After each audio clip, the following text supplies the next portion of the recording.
আজকের সন্ধ্যায় আবার আলুর কড়াই কথাতে চলে এসেছি। ফুচকা বানাবো।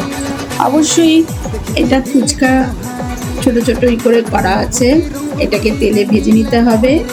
এই যে গন্ধরাজ লেবু, এখানে আছে চাট মশলা আর জিরে ভেজে নিয়ে গুঁড়ো করে সেটাকে লঙ্কা পুড়িয়ে মাখা, আর এখানে আছে আলু, ছোলা ভাজা, কাঁচা লঙ্কা, কারি পাতা, এটা টক জল, এটা কারি পাতা একটু পুড়িয়ে নিয়েছি।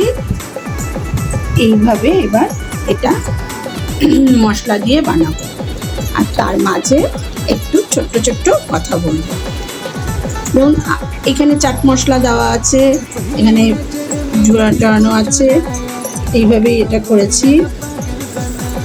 তাই কাচের বাটির স্বচ্ছ সাজে ফুচকা নতুন রূপে রাজি, মুচমুচে ওই গোল পাপড়ি, ফাটে আলুর পুরে জিভে কাটে।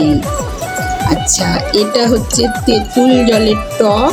এর মধ্যে তেঁতুল জলের টকটার মধ্যে আমি মশলাটা দিয়ে দেবো, মানে তেঁতুল জলটা ভালোভাবে বানাবো।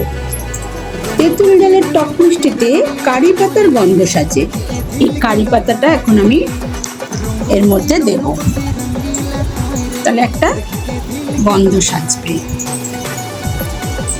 কারি পাতাটা কিন্তু অনেকেই ধনে পাতা দিয়ে খেয়েছেন, আমি কিন্তু এটা কারি পাতা দিয়ে বানাচ্ছি, যার জন্য। একটা মুখে পড়তে ভাই এমন সত্য কোথাও নাই, খেয়ে কিন্তু এরকমই মনে হবে। এবার দেখুন, এই যে আমি মানে লঙ্কা পুড়িয়ে নিয়েছি, জিরেটা গরম করে বেটে নিয়েছি, আর একটু চাট মশলা আছে, পুরোটাই আমি এর মধ্যে ঢেলে দিলাম। তাহলে দেখতে ভালো লাগবে এবং টেস্টি লাগবে। দেখুন, শুকনো লঙ্কা, যে পোড়া শুকনো লঙ্কার আলাদা একটা স্মেল আসছে।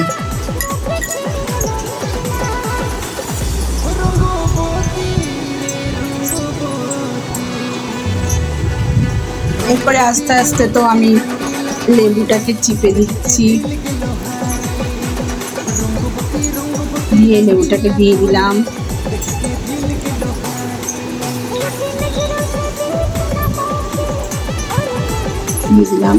আস্তে আস্তে জলটা দারুণ হচ্ছে। কাচের বাটির চামচ হাতে ফুচকা জমুক কারি পাতাতে। এবার আস্তে আস্তে আমরা এটা নিয়ে ভাজতে চলে যাব।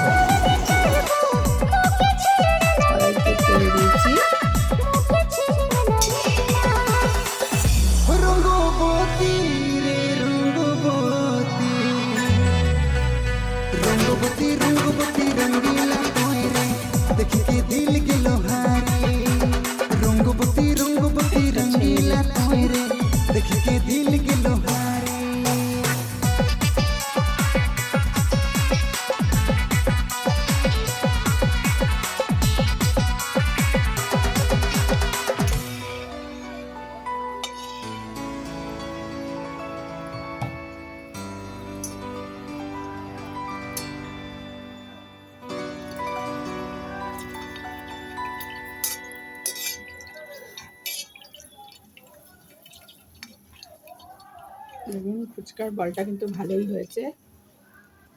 আশা করছি খেতেও খুব ভালো হবে। এখানে যতটা ছোট দেখাচ্ছে, বাস্তবে কিন্তু অতটা ছোট নয়।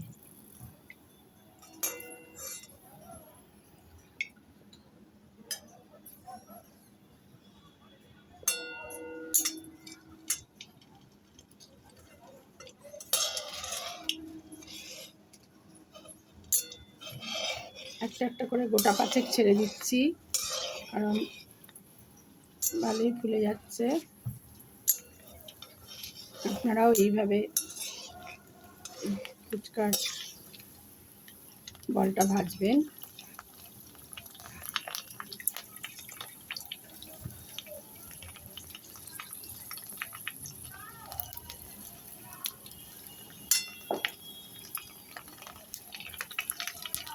দেখেছেন বলগুলো কি সুন্দর ফুলছে।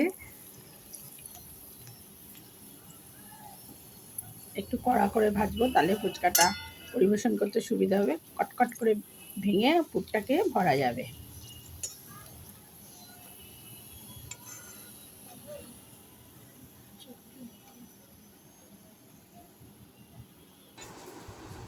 দেখুন বন্ধুরা, ফুচকাটাকে ভেজে নিয়ে এলাম। সুন্দর করে ভেজেছি, সাদা তেলে ভাজবেন অবশ্যই।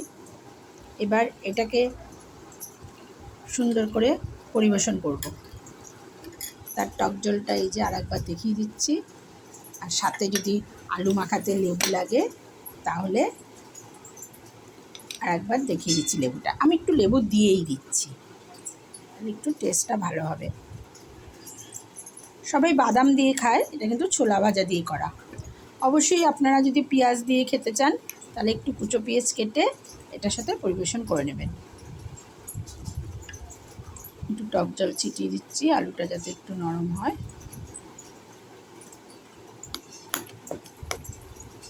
এবার এটাকে পরিবেশন করবো আস্তে আস্তে। আগে প্লেটে সাজিয়ে নিয়ে আপনাদেরকে আবার দেখাবো। বন্ধুরা দেখুন, আমার ফুচকা রেডি। আমি তা সত্ত্বেও একটুখানি বিট নুন দিয়ে দিচ্ছি, জাস্ট একটু টেস্টটা লাগার জন্য। আমার কিন্তু ফুচকা রেডি। আরও আমি একটু সাজিয়ে দিচ্ছি।